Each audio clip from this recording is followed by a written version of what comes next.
నమస్కారం TCN news కి స్వాగతం. ముందుగా ముఖ్యాంశాలు. ప్రభుత్వ ఉపాధ్యాయులకు బోధనేతర పనులను తొలగించాలి. ఏపీ శాసనమండలి సమావేశాల్లో డిమాండ్ చేసిన ఎమ్మెల్సీ గోపీమూర్తి. జిల్లాలో పారిశ్రామిక పార్కుల ఏర్పాటుకు తక్షణ చర్యలు చేపట్టాలి. భీమవరంలో అధికారులను ఆదేశించిన పశ్చిమ గోదావరి జిల్లా కలెక్టర్ నాగరాణి.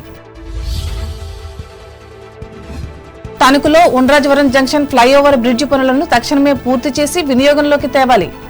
రాష్ట్ర అసెంబ్లీ సమావేశాల్లో ప్రస్తావించి ప్రభుత్వ నేతల దృష్టికి తీసుకువెళ్లిన తణుకు ఎమ్మెల్యే ఆర్మిల్లి. తణుకులో 2 పేద విద్యార్థుల చదువుకు మానవతా సంస్థ ద్వారా ఆర్థిక సహకారం అందించి ఔదార్యాన్ని చాటుకున్న దాత చిట్టూరు సుజాత.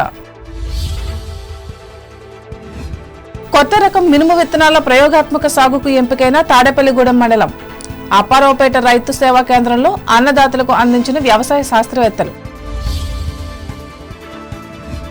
ధాన్యం కొనుగోలు ప్రక్రియ సజావుగా సాగేలా చర్యలు చేపట్టాలి.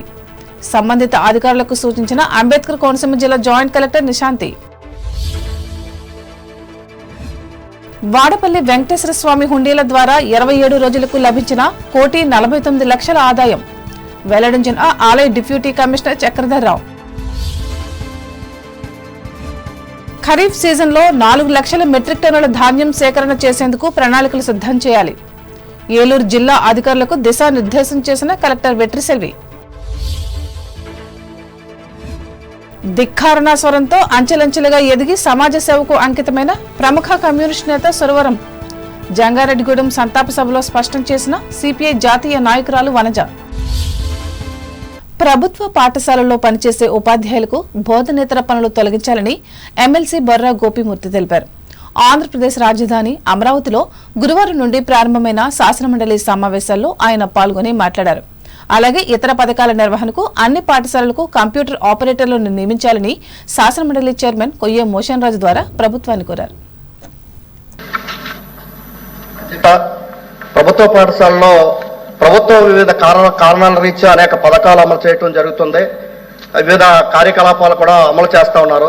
ఈ పథకాల నిర్వహణకి ప్రత్యేకమైనటువంటి యంత్రాంగాన్ని నియమించలేకపోవడం వల్ల పథకాల నిర్వహణ కూడా బోధన చేసే ఉపాధ్యాయులు నిర్వహించడం వల్ల విద్యార్థులకి బోధనా సమయం తగ్గిపోతూ ఉంది. పథకాలు నిర్వహించడం ఒక ఎత్తు అయితే పాఠశాలలో నిర్వహించే ఈ కార్యకలాపాలు ఆన్లైన్ చేయటాలు, ఫోటోలు అప్లోడ్ చేయటాలు అనేది జరుగుతూ ఉంది.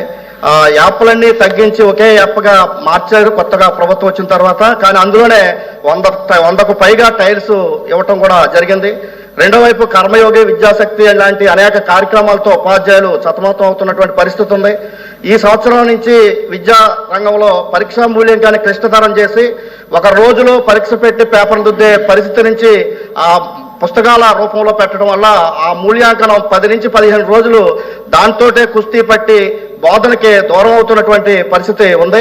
బోధనేతర ఆన్లైన్ పనుల నుంచి ఉపాధ్యాయులు బోధనకు దూరం అవుతున్న పరిస్థితులు ఉన్నాయి. కాబట్టి ఉపాధ్యాయులకు బోధనేతర పనులు తొలగించి బోధనకే పరిమితం చేయాలని చెప్పి ఇతర పథకాల నిర్వహణకు అన్ని పాఠశాలల్లో కంప్యూటర్ ఆపరేటర్లని నియమించాలని చెప్పి తమ ద్వారా ప్రభుత్వాన్ని కోరుతా ఉన్నాను.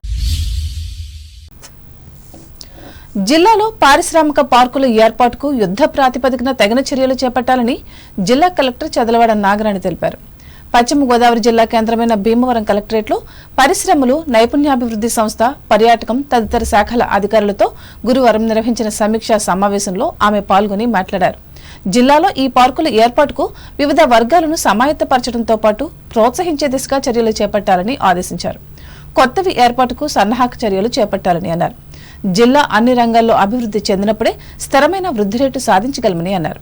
అలాగే జిల్లాలో పర్యాటకాన్ని అభివృద్ధి చేసేందుకు విస్తృత చర్యలు చేపట్టాలని సంబంధిత అధికారులను ఆదేశించారు.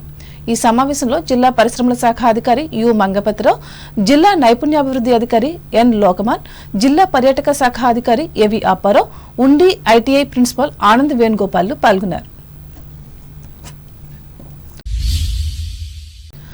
తణుకు మీదుగా వెళ్లే 216వ నెంబర్ జాతీయ రహదారిపై ఉండ్రాజవరం జంక్షన్ వద్ద నిర్మాణంలో ఉన్న ఫ్లైఓవర్ బ్రిడ్జి పూర్తి కాకపోవడంతో ప్రజలు అనేక ఇబ్బందులు ఎదుర్కొంటున్నట్లు తణుకు ఎమ్మెల్యే ఆర్మిల్లి రాధాకృష్ణ గురువారం జరిగిన అసెంబ్లీ సమావేశాల్లో ప్రభుత్వం దృష్టికి తీసుకువెళ్లారు. ఈ మేరకు ప్రశ్నోత్తరాల సమయంలో ఆయన ఈ అంశాన్ని లేవనెత్తారు. ఈ తీవ్ర సమస్యను పట్టించుకుని పరిష్కరించాలని సంబంధిత శాఖను ఆయన విజ్ఞప్తి చేశారు. ధన్యవాదాలు అధ్యక్ష.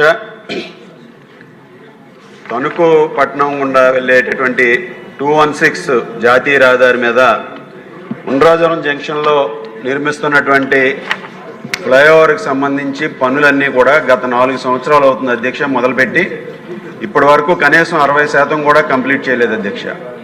గతంలో మీరు R&B మినిస్టర్గా ఉన్నప్పుడు ఇదే శాసనసభ వేదికగా మీరు ఆ ప్రాజెక్టుకి సంబంధించినటువంటి DPRని కేంద్రానికి పంపించడం కానీ అది మంజూరు అవడం కానీ జరిగింది అధ్యక్ష.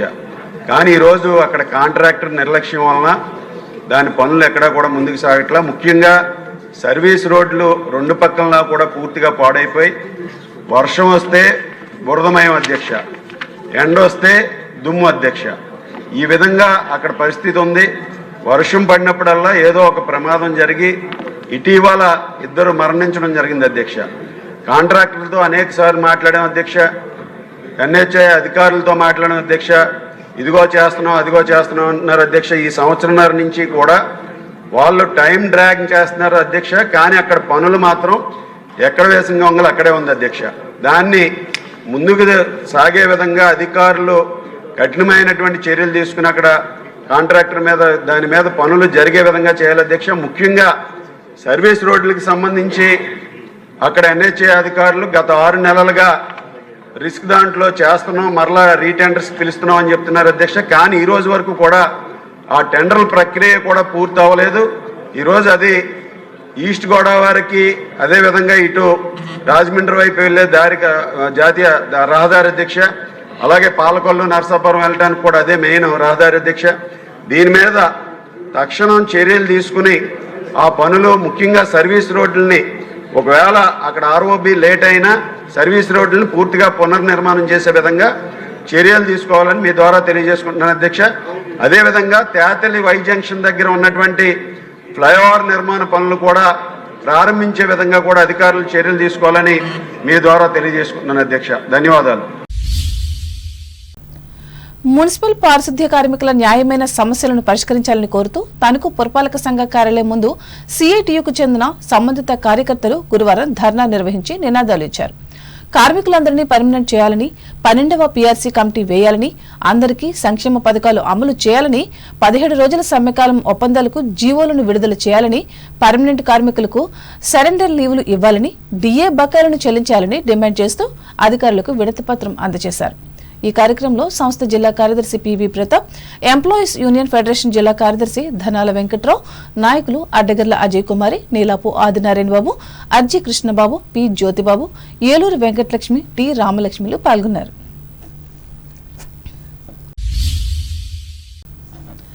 Tanuku senior citizens welfare association ఆధ్వర్యంలో బ్యాంకు కాలనీలో ఉన్న ఈ సంస్థ కార్యాలయంలో గురువారం వైద్య సేవా శిబిరాన్ని నిర్వహించి సాయిశ్రీ శ్వేత డయాగ్నోస్టిక్ ల్యాబ్ సహకారంతో 56 మందికి రక్త పరీక్షలు నిర్వహించి నివేదికలు అందించారు. ఈ సందర్భంగా మానసిక వైద్య నిపుణులు B రమేష్ కుమార్ మాట్లాడుతూ సమస్యలున్న వారికి సూచనలు సలహాలు ఇచ్చారు. అలాగే మందులను కూడా వ్రాశారు. అయితే అవసరమైన వారికి మందులను ఉచితంగా అందజేశారు. అసోసియేషన్ అధ్యక్షులు అల్లూరి కరుణాకర్ చౌదరి అధ్యక్షతన జరిగిన ఈ కార్యక్రమంలో సభ్యులు ఆకుల వెంకటేశ్వరరావు, పెనుమర్తి సత్యనారాయణలు పాల్గొన్నారు. తణుకు మానవతా స్వచ్ఛంద సేవా సంస్థ ఆధ్వర్యంలో నిర్వహిస్తున్న సేవా కార్యక్రమాల్లో భాగంగా గురువారం జరిగిన సమావేశంలో ప్రముఖ దాత చిట్టూరు సుజాత అందించిన ఆర్థిక సహకారంతో ఆంధ్ర యూనివర్సిటీలో బీటెక్ చదువుతున్న పెంటపాటి చాందినికి చదువు నిమిత్తం 10,000, మరో విద్యార్థి నల్లజర్ల వైస్ కాలేజీలో బీటెక్ చదువుతున్న కొమ్మిరెడ్డి శివనాగసాయికి 10,000 అందించి మానవత్వాన్ని మరోసారి చాటుకున్నారు. ఈ సందర్భంగా సంస్థ ఉపాధ్యక్షులు అక్కెన కాశీ విశ్వనాథం మాట్లాడుతూ దాతలిచ్చిన సహకారంతో ఉత్తమ విద్యను అభ్యసించి అభివృద్ధి చెందాలని ఆశీస్సులు అందించారు. ఇద్దరు విద్యార్థులు స్టూడెంట్లకి కాలేజీ పీజీల నిమిత్తం మానవతా సంస్థ ద్వారా అందజేయడం జరుగుతుంది. 10th క్లాస్లో 589 మార్కులతో మెరిట్తో సాధించి వైజాగ్ ఆంధ్ర యూనివర్సిటీ క్యాంప్లో బీటెక్ చదువుతున్నటువంటి వాటి చాందినికి 10,000 రూపాయలు, నల్లజర్ల వైస్ కాలేజీలో బీటెక్ చదువుతున్నటువంటి కొమ్మిరెడ్డి శివనాగ సాయి గారికి 10,000 రూపాయలు ఆర్థిక సాయం చేయడం జరుగుతుంది. వారు ఇద్దరు కూడా బాగా ఉన్నత స్థాయి చదువులు చదువుకుంటూ మరి మా మానవతా సంస్థ ఇచ్చినటువంటి ఈ యొక్క సదుపాయాన్ని వాళ్ళు సద్వినియోగించుకుని మరి బాగా చదువుకోవాలని చెప్పి ఇంకా ముందు ముందు ఎన్నో కార్యక్రమాలు మేము చేయడం జరుగుతుంది. విశిష్టదాత అయినటువంటి చిత్తూరు సుజాత గారి యొక్క వివరాలను అందించడం జరుగుతుంది. సభ్యులందరి తరఫున వారికి అభినందనలు తెలియపడుతుంది. గమ్ని ఫంక్షన్ హాల్లో జరిగిన ఈ కార్యక్రమంలో రాష్ట్ర కన్వీనర్ డాక్టర్ కోడూరి రాధాపుష్పవతి, జిల్లా మాజీ చైర్మన్ గమ్ని రాంబాబు, జిల్లా ప్రతిభా పురస్కారాల కమిటీ చైర్పర్సన్ బోయపాటి రామలక్ష్మి, కార్యదర్శి కఠారి కాశీ విశ్వనాథరాజు, మాజీ అధ్యక్షులు Alapati Subbarao, Nekkanti Nageswararao, doctor K Ramalakshmi, Akella Subrahmanyam, retired CI P రామచంద్రరావులు పాల్గొన్నారు. ఇప్పుడు ప్రకటనలు.